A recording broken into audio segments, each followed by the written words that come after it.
যখন যেটা পাই। আমি কয়েকজনকে ফলো করি যারা এরকম মানে ওয়ার রাইড দেয় আর ব্লগ করে। তাহলে আমাকে একটু ফলো করিয়েন। হয়তো আপনাকে ফলো করি মনে হয়, আমার নামটা চাচা লাগছে। আচ্ছা আচ্ছা, ধন্যবাদ ভাই। আমি এর আগে ফোন দিছিলাম, ধরেন নাই আপনি। হ্যাঁ আমাকে দেন, আমি বের করে দিচ্ছি।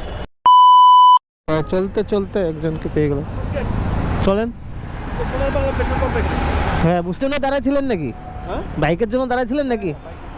আচ্ছা, একজনকে পেয়ে গেলাম, এনাকে নিয়ে এখন যাচ্ছি। কন্ট্রাক্ট ট্রিপ এটা, 170 টাকায় ঠিক হইলো কন্ট্রাক্ট ট্রিপ। এখন নিয়ে যাচ্ছি যে আসাদ গেট পেট্রোল পাম্পের ওখানে নিয়ে যাচ্ছি এখন, সেই আসাদ গেটের ওখানে। তো চলুন এখন আসাদ গেটের ওখানে গিয়ে তারপরে কথা বলি আপনাদের সাথে। ঠিক আছে, যাত্রী ডেস্টিনেশন পর্যন্ত নিয়ে আসলাম।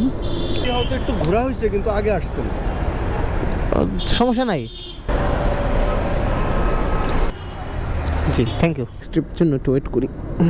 পাঠাও অ্যাপস খুলে প্রথমে একটা কল চলে আসলো, একটু আগে খুললে আর একটা কলই পেয়ে গেলাম। তো এই বাম সাইডে হবে। তো ইনি যাবে হচ্ছে মিরপুর 11-তে। তো আমি যাচ্ছি, যাত্রীকে পিক করি, দেন কথা বলি। তাই না? এখানে আপনারটা কি দেখাচ্ছে এখানে না? স্টার্ট দিয়ে দিই। আমি প্রথম মানে আজকে পাঠাওটা প্রথম খুললাম। স্টেশনটা চালু করে দেন ওদিকে আর কি হাঁটা শুরু করছে, আজকে ওখানে দেখেন। ও আচ্ছা, না এটা করা যাবে না তো, কারণ যে মানে রাইডার, বুঝছেন, যে রাইডার সে তো ওই ম্যাপ দেখে দেখে আসবে, এই জন্য। আচ্ছা হোক, যাই হোক চলেন। আমি আজকে আবার পাঠাও অ্যাপসটা প্রথম খুললে আপনি আমার প্রথম যাত্রী। আমিও প্রথমই। আরে সেরা। আচ্ছা আচ্ছা ঠিক আছে, বামে রাখতেছি, দাঁড়ান। পাঠাও অ্যাপসে প্রথম টিপ এটা আমার। ক টাকা আসলো এটা দেখি, 174 টাকা আসছে। আচ্ছা সমস্যা নেই, দেখি।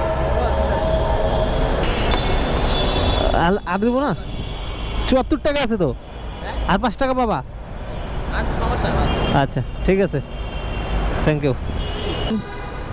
একজন ভাই এখানে আসছে, কন্ট্রাক্ট একটা টিপে যাবো। আর ভাই যে আমার সাবস্ক্রাইব করে দিবে আমার চ্যানেলটা। গুলশানের পরে বাটালিং রোডের হ্যাঁ হ্যাঁ চলেন। তো এই যে এই ভাইকে নিলাম কন্ট্রাক্টের টিপ। ভাইয়া যাবে গুজরাঘাট, 200 টাকা একটা কন্ট্রাক্টের টিপ আসলো। তো ভাইকে নিয়ে এখন যাবো হলো গুজরাঘাটের, মানে এটা গুলশানের সাথেই গুজরাঘাট, পুলিশ প্লাজার দিকে। তো চলুন এখন দেরি না করে চলে যাই। আমি যাত্রীকে পিক করলাম, যাত্রীকে পিক করে এখন যাচ্ছি বনানীতে, যাত্রীর লোকেশনে। তো চলুন বনানীতে গিয়ে যাত্রীকে নামায় দেওয়ার পরে দেখি কত আসে। 110 টাকা আসছে। একটা পার্সেলের কল আসলো, পার্সেল যাবে হচ্ছে গুলশানে বনানী থেকে। পেমেন্ট হচ্ছে 71 টাকা, 72 টাকা আর কি। ওই যে দিবে তার নিয়ে নেন। সে দিবে কি নাকি আবার আপনাকে ফোন দিতে হবে? না দিলে পেয়ে যাবেন।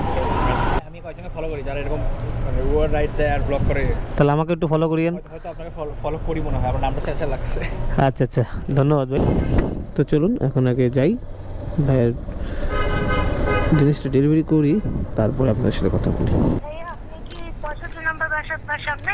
জি আমি আপনার যেখানে লোকেশন দিছে এই জায়গাটাতে আছি। আপনি কোথায় আছেন? আচ্ছা ঠিক আছে, আসেন। ওয়েলকাম। দেখি একটা মিরপুরে ভাড়া পেলে চলে যাই ভাই, ঠান্ডাতে আর ভালো লাগতেছে না। অনেকক্ষণ বসলাম, মিরপুরে আর ভাড়া পাইলাম না। যাই হোক, তারপর শর্ট দুধের ভাড়া নিয়ে নিয়েছি ভিতরের মধ্যে, গুলশান থেকে গুলশান বনানী এরকম। তো যাই হোক, আজকের মতো এখানে শেষ করতে যাচ্ছি। শরীর আর ক্লান্ত খুব, আর ঠান্ডাও পড়ছে ভালো, আর রাইড শেয়ার দিতে চাচ্ছি না। তো এখন বাসা চলে যাব। এখন আছি বনানীতে, মানে গুলশান বনানীর মাঝখানেই আছি। তো চলুন এখন চলে যাই বাসায়। নেক্সট আবার কালকে যদি বের তো হবই, কালকে যদি ভিডিও করি তাহলে কালকের ভিডিওতে দেখা হচ্ছে। সো আজকের মতো আমার প্রায় 1000 টাকা হয়ে গেছে। কয় ঘন্টা? 6 ঘন্টার মতো লাগলো। আমি 12টার সময় বেরিয়েছি, এখন 6 ঘন্টার মতো লাগলো। তো যাই হোক, আজকের মতো এটাই 1000 টাকা হয়ে গেছে। তো চলুন তাহলে এখন বাসায় যাওয়া যাক। সো নেক্সট ভিডিওতে আবার দেখা হচ্ছে। সো আজকের মতো এখানেই থাকছে। সবাই ভালো থাকবেন, সুস্থ থাকবেন, সচেতন থাকবেন এবং আমার জন্য দোয়া রাখবেন। So thanks for watching my video. Thank you so much. আজকের মতো টাটা।